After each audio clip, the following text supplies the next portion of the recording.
Hello students, पिछले कुछ videos में अपन ने बायोसावर्ट के लॉ के एप्लीकेशन पढ़े और इस वीडियो में अपन चर्चा करेंगे कुछ न्यूमेरिकल्स के ऊपर जो कि बेस्ड हैं बायोसावर्ट के एप्लीकेशन पर।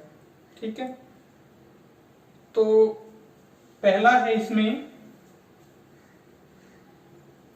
आज के इस वीडियो में पहला न्यूमेरिकल है हमारा, चित्र में प्रदर्शित दो अनंत लंबाई के धारावाही चालक तारों के कारण बिंदु P पर परिणामी चुंबकीय क्षेत्र ज्ञात कीजिए।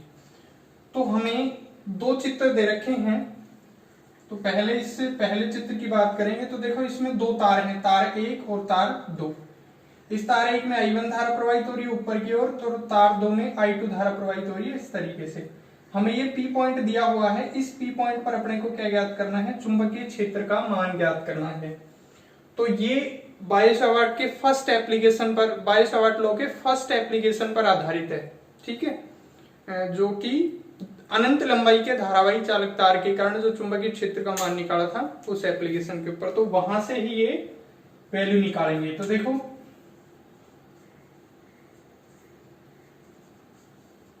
चित्र फर्स्ट के लिए बात करते हैं पहले।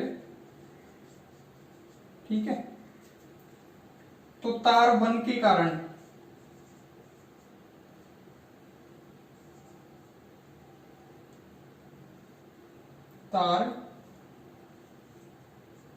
कारण P बिंदु पर चुंबकीय क्षेत्र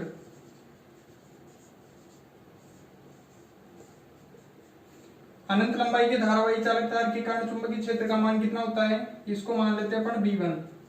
ठीक है, μ0 I/2π d। ठीक है, अब देखो यहाँ पे तार 1 के कारण निकालना चाह रहे हैं, तो तार 1 में कितनी धारा प्रवाहित हो रही है, I1। अच्छा, इसे कितनी दूरी पर निकालना चाह रहे हैं, a दूरी पर, तो d की जगह क्या प्रयोग करेंगे अपन, a। इसको दे दे इक्वेशन नंबर 1। ठीक है, तार 2 के कारण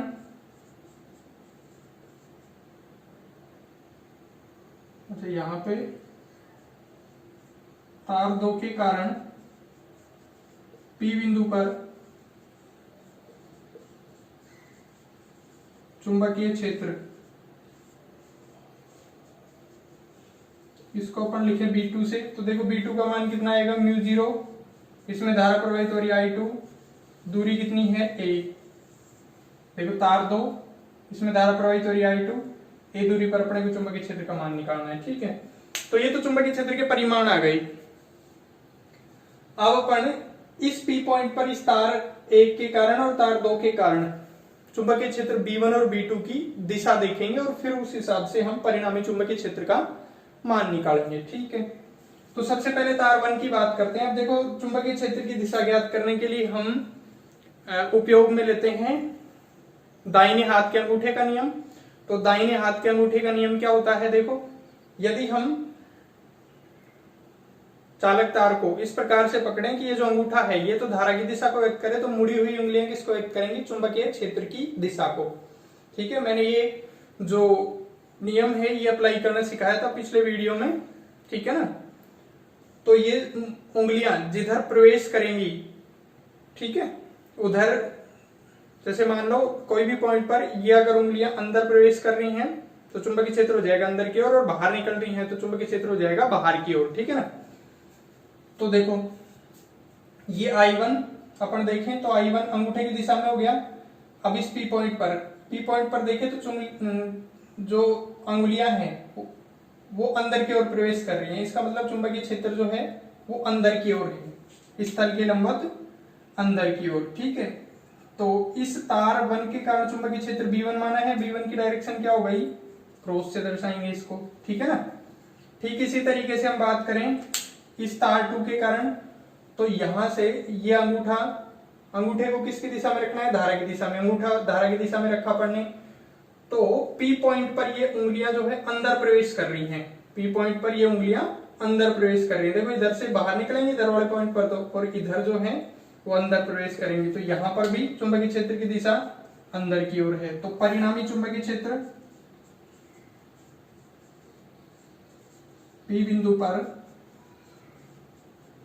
परिणामी चुंबकीय क्षेत्र। देखो B का जो मान है वो कितना आएगा, B1 प्लस B2, तो mu 0 I1 upon 2πa plus में म्यू 0 I2 अपॉन 2πa। यहां से म्यू 0 अपॉन 2πa कॉमन आ गया, I1 प्लस में I2। ठीक है, ये हमारे पास में आ गया P बिंदु पर चुंबकीय क्षेत्र की तीव्रता का मान। परिणामी चुंबकीय क्षेत्र की तीव्रता आ गई तार 1 और 2 दोनों के कारण। ठीक है, तो ये तो बात थी पहले चित्र की। अब अपन देखेंगे दूसरे चित्र के लिए।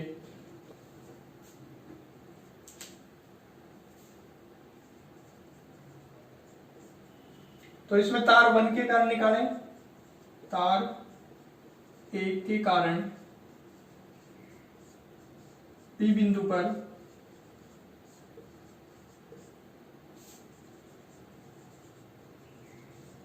चुंबकीय क्षेत्र। अच्छा, इसको B1 कहें अपन तो कितना हो जाएगा, तार 1 में I1 धारा प्रवाहित हो रही है, ए दूरी पर अपने को निकालना है, तो म्यू 0 I1 अपॉन 2πa। तार 2 के कारण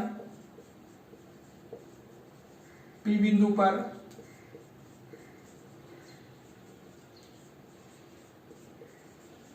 चुंबकीय क्षेत्र। ठीक है, इसको हम कहेंगे किससे, B2 से। मान कितना आएगा इसका, म्यू 0 I2 अपॉन 2πa।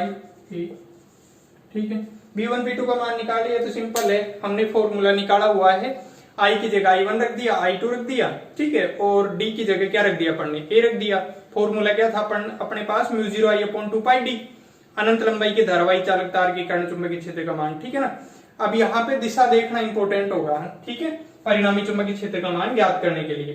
तो सबसे पहले अपन तार 1 के लिए डायरेक्शन देखते हैं बिंदु P पर, यानी कि B1 की डायरेक्शन क्या होगी बिंदु P पर। तो ये तार 1 है, इसके कारण यहाँ पे तो देखो अपने को अंगूठे को किसकी डायरेक्शन में रखना है, विद्युत धारा की दिशा में। तो देखो विद्युत धारा की दिशा इस तरीके से नीचे की ओर, तो ये उंगलियां जो हैं इस पॉइंट P पर बाहर की ओर आ रही हैं। ठीक है, तो चुंबकीय क्षेत्र की दिशा कागज के तल के लंबवत या इस बोर्ड के तल के लंबवत बाहर की ओर। तो बाहर की ओर किससे दर्शाएंगे अपन, डॉट से। ठीक है ना, इसको याद ध्यान रखने के लिए अपन देखते हैं आगे, डॉट से लिख दिया अपन ने इसको। अब तार 2 की बात करते हैं। तो तार 2 में चुंबकीय क्षेत्र की दिशा निकालनी है P बिंदु पर तार 2 के कारण। तो अंगूठा किसकी दिशा में रखना है, धारा की दिशा में। तो धारा की दिशा में अंगूठा रखा, ये P बिंदु पर उंगलियां अंदर की ओर प्रवेश कर रही हैं। तो यहाँ पे जो चुंबकीय क्षेत्र की दिशा है वो अंदर की ओर है, और ये कहाँ है, बाहर की ओर। इसका मतलब दोनों क्या है, परस्पर। B1 और B2 की दिशाएं एक दूसरे के क्या हैं, विपरीत हैं। तो अब परिणामी चुंबकीय क्षेत्र किस तरीके से निकालेंगे, अतः P बिंदु पर परिणामी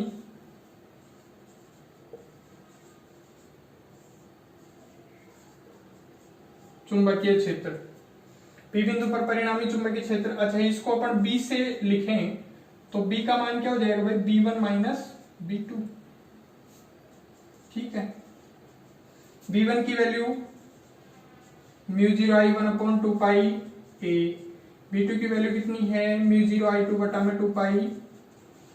ठीक है, इसको सोल्व करेंगे तो B is equal to mu 0 upon 2πa क्या आ जाएगा, कॉमन I1 माइनस I2।